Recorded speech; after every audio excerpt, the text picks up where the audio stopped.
सुप्रभात विद्यार्थी मित्रांनो, साईराम. आपण पाहत आहोत इयत्ता 10वी मराठी विषय. यामध्ये कविता क्रमांक 16 स्वप्न करू साकार. भाग 4 मधील ही शेवटची कविता आहे. कवी आहेत किशोर पाठक. 1952 साली जन्म झालेला आहे. प्रसिद्ध कवी पालव, निरूपण, आभाळाचा अनुस्वार हे कविता संग्रह प्रसिद्ध आहेत. पाण्यातील दिवा हा ललित लेख संग्रह प्रसिद्ध आहे. रिंग रिंग रिंगण ह्या लहान मुलांसाठी असलेल्या काव्यसंग्रहास बालकुमार साहित्य संमेलनाचा ग.ह. पाटील पुरस्कार मिळालेला आहे. तर या कवितेमध्ये कवीने भारताच्या उज्ज्वल भविष्याचे स्वप्न रेखाटले. जसं तुम्हाला सर्वांचं असं एक स्वप्न असतं की आपण काहीतरी करावं, आपलं काहीतरी स्वप्न असतं.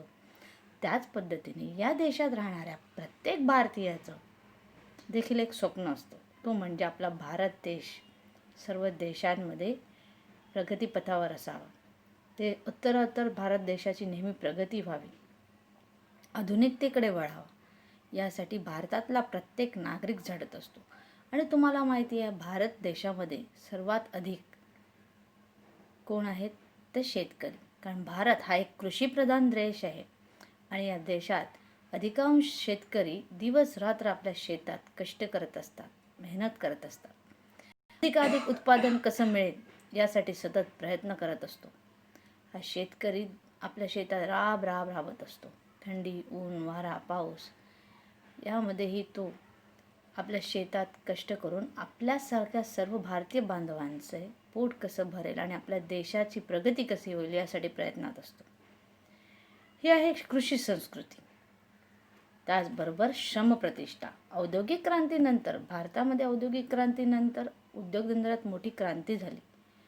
शेतीवर आधारित उद्योगधंदे तर निर्माण झालेच, पण इतरही काही उद्योगधंद्यांनी जे निर्माण झाले त्यांनी भारताची मोठ्या प्रमाणात प्रगती झाली. अर्थव्यवस्थेला मोठ्या प्रमाणात चालना मिळाली आणि भारत एक आत्ताही जरी भारत हा एक विकसनशील राष्ट्र असलं तरी कधी ते विकसित राष्ट्र होईल हे सांगता येणार नाही. प्रत्येक भारतीयाचं ते एक स्वप्न आहे की आपला देश हा पूर्णपणे विकसित व्हावा, ज्यासाठी तो दिवस रात्र कष्ट करतोय. पण हे कधी शक्य आहे ते म्हणजेच सर्वांनी एकत्र आलं तर. मग तो शेतकरी, कामगार, मालकवर्ग आणि भारतातील प्रत्येक नागरिकाने एकजुटीने एकत्र येऊन कार्य केले तर आपल्या देशाचं स्वप्न लवकरच पूर्ण होणार आहे. यासाठी आपण सर्वांनी एकत्र आले पाहिजे. आपल्यामधील जातीभेद, धर्मभेद सर्व काही विसरून एकजुटीने एकत्र येऊन जर आपण कार्य केलं तर आपण नव्या भारताचं स्वप्न नक्कीच साकार करू. तर चला तर पाहूया कवीनी हीच कल्पना आपल्या कवितेत कशा प्रकारे मांडली आहे. ही तुमची कविता आहे. या कवितेत 4 कडवे आहेत.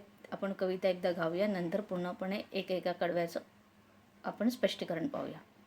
या देशाच्या मातीवरती अमुचा रे अधिकार, नव्या पिढीचे नव्या युगाचे स्वप्न करू साकार.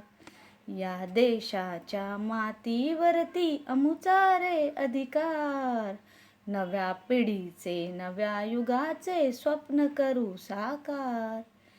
फुला मुलातून हसतो श्रावण, मातीचे हो मंगल तन मन.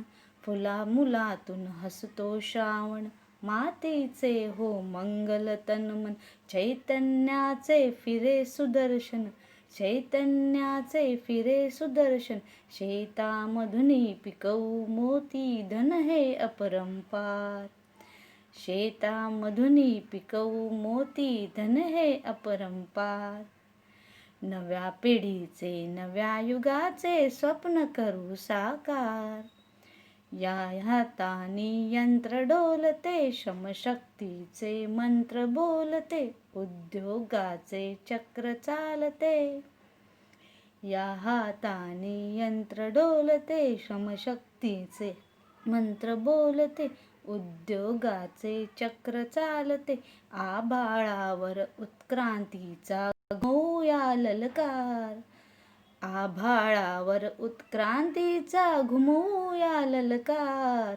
नव्या पिढीचे नव्या युगाचे स्वप्न करू साकार.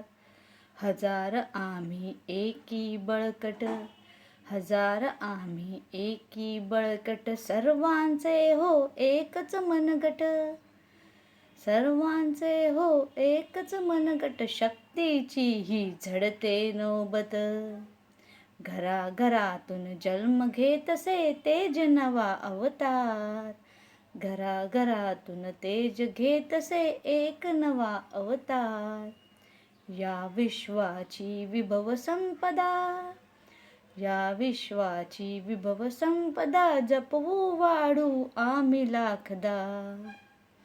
हस्त शुभंकर हवा एकदा, हस्त शुभंकर हवा एकदा, या भविष्य उज्ज्वल देशाचे करूया जय जयकार. भविष्य उज्ज्वल या देशाचे करूया जय जयकार. नव्या पिढीचे नव्या युगाचे स्वप्न करू साकार. अशा या कवितेमध्ये कवी किशोर पाठक यांनी आपल्या नव्या पिढीचे आणि नव्या युगाचे स्वप्न कशा प्रकारे साकार करायचं आहे ते आपल्याला या कवितेच्या माध्यमातून सांगितलं आहे. तर चला पाहूया, प्रत्येक एक एक कडवं पाहूया आणि त्याचं स्पष्टीकरण घेऊ. या देशाच्या मातीवरती आमचा रे अधिकार, नव्या पिढीचे नव्या युगाचे स्वप्न करू साकार. कवी किशोर पाठक म्हणतात की या देशाच्या मातीवरती, या भारत देशाच्या मातीवरती आमचा अधिकार आहे, आमचा हक्क आहे, आमचा म्हणजे भारतीयांचा. आणि आपण सर्वांनी मिळून नव्या पिढीचे नव्या युगाचे एक स्वप्न जे आपण बघितले ते आपण साकार करूया, नवीन भारत घडवूया. आणि सगळ्यांनी मिळून एकत्र येऊन हे सर्व करू शकतो. फुला फुलात मुलातून हसतो श्रावण, फुला मुलातून हसतो श्रावण, मातीचे हो मंगल तन्मन. की हिरवागार समृद्ध असा भारत, शेतकरी आपल्या शेतामध्ये शेती करतो, पीक घेतो, सर्वत्र हिरवागार असलेला ही भारतभूमी ही पाहून फुला मुलातून हसतो श्रावण, तसेच बालकांच्या मुखातून हा श्रावण गीत गात असल्याचा भास होतोय. मातीचे हो मंगल तन्मन, मातीचे तन आणि मन हे पवित्र आणि मंगल आहे. आणि प्रत्येकाला आपली भारतभूमी, भारत माता प्रिय आहे. आणि या चैतन्याचे सुदर्शन फिरवणारा हा शेतकरी, की त्याच्या कष्टामुळे मातीमधूनही मोती पिकून येतात. दिवस रात्र शेतामध्ये राब राब राबणाऱ्या या शेतकऱ्याचे चैतन्याचं सुदर्शन फिरवतो म्हणून तर आपल्याला पीक मिळतं. आपल्या देशातील प्रत्येक नागरिकाच्या पोटाची गरज भागते. आणि शेतातून येणाऱ्या अन्नधान्याने ते स्वयंपूर्ण होत चाललेलं आहे. या शेतामधून तो मोती पिकवतोय. मोती म्हणजेच काय, येणारं धान्य. आणि हे धान्य आणि हे धन हे अपरंपार आहे, अमाप आहे ही दौलत आपल्या भारतीयांकडे. म्हणजेच आपली कृषी संपदा भरपूर आहे. या कृषी संपदेला योग्य उद्योगधंद्याची जोड मिळाली, म्हणजे शेतावर आधारित आणि कृषीवर आधारित उद्योगधंद्याची जोड मिळाली तर या देशातील लाखो बेरोजगारांना काम मिळेल आणि आपल्या देशामध्ये देश संपूर्णपणे स्वयंपूर्ण होईल. आपल्याला कोणावरही अवलंबून राहण्याची गरज भासणार नाही. चला पुढे बघूया. या हातानी यंत्र डोलते, श्रमशक्तीचे मंत्र बोलते, उद्योगाचे चक्र चालते, आभाळावर उत्क्रांतीचा घुमूया ललकार. या हाताने यंत्र डोलते. तसेच भारतामध्ये औद्योगिक क्रांती झाल्यानंतर कामगारांची शक्ती आपल्याला पाहायला मिळाली, की यंत्रावर दिवस रात्र काम करणाऱ्या या कामगारांनी भारतामध्ये अनेक बदल घडून आले. मोठ्या प्रमाणात औद्योगिक क्रांती निर्माण झाल्यामुळे भारताच्या अर्थव्यवस्थेला चालना मिळाली आणि भारतामध्ये उत्पादनात वाढ झाली. भारतीय बनावटीच्या वस्तूंचा आपण अधिकाधिक वापर करू लागलो आणि या सर्व कामगार दिवस रात्र या कारखान्यांमध्ये, कंपन्यांमध्ये काम करत असतात, कष्ट करत असतात. सतत हे उद्योगाचे चक्र चालू असते. तर मध्यंतरीचाच अनुभव बघा ना, की उद्योगधंदे बंद पडले होते, त्यामुळे किती हाल झाले, किती नुकसान झालं. तर अशाच या श्रमशक्तीच्या जोरावर आपण भारतात बदल घडवून आणू शकतो.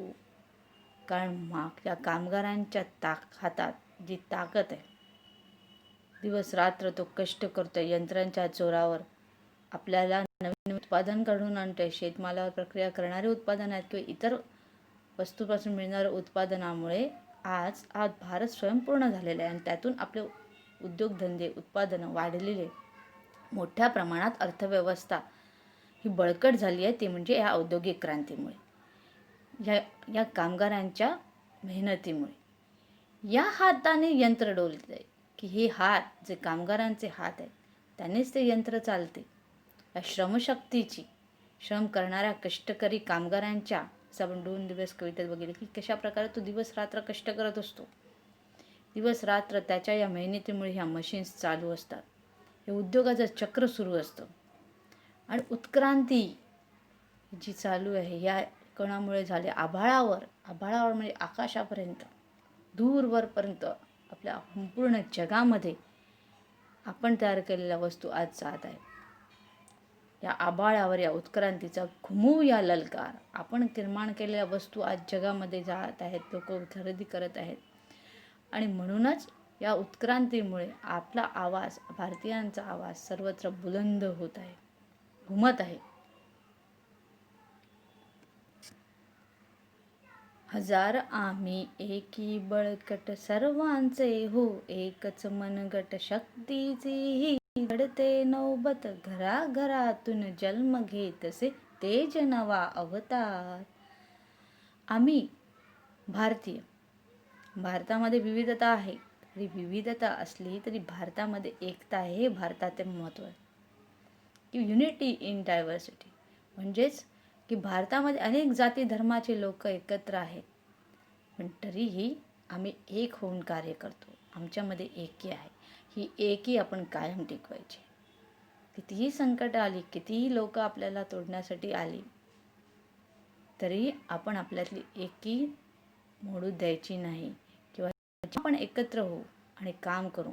जो शेतकरी आणि कामगारांची एकी असू दे किंवा भारतातील प्रत्येक नागरिक जेव्हा एकत्र होऊन काम करतील, सर्व एकत्र येतील, तर मोठ्या प्रमाणात अधिक उत्पादनात वाढ होईल आणि काहीतरी वेगळंच निर्माण करण्याची शक्ती निर्माण होईल. जे कार्य करतोय ते अधिक जलद गतीने होईल आणि अधिकाधिक लवकरात लवकर आपल्या देशाची प्रगती होईल. आणि ही शक्ती, एकीची ताकद तुम्हाला माहितीच आहे.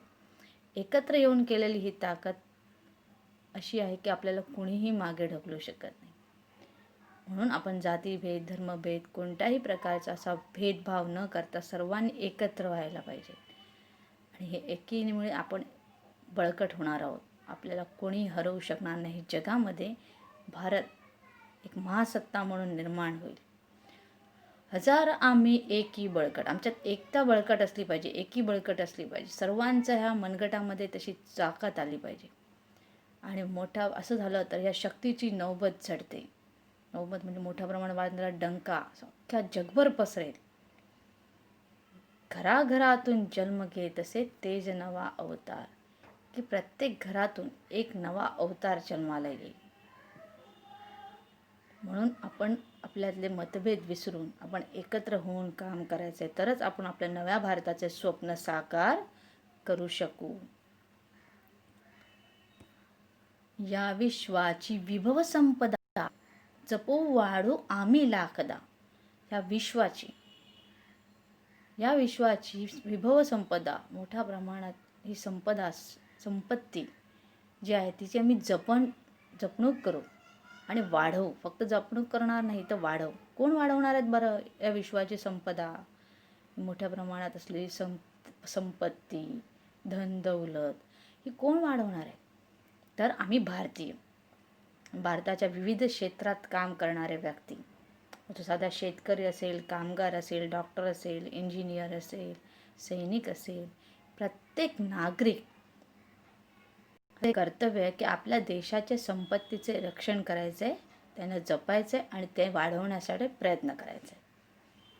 आणि यासाठी सर्वांचे हात, म्हणजे सर्वांचं कार्य अपेक्षित आहे. सर्वांच्या या कार्यामध्ये सर्वांचा हातभार लागणे अपेक्षित. हस्त म्हणजे हात.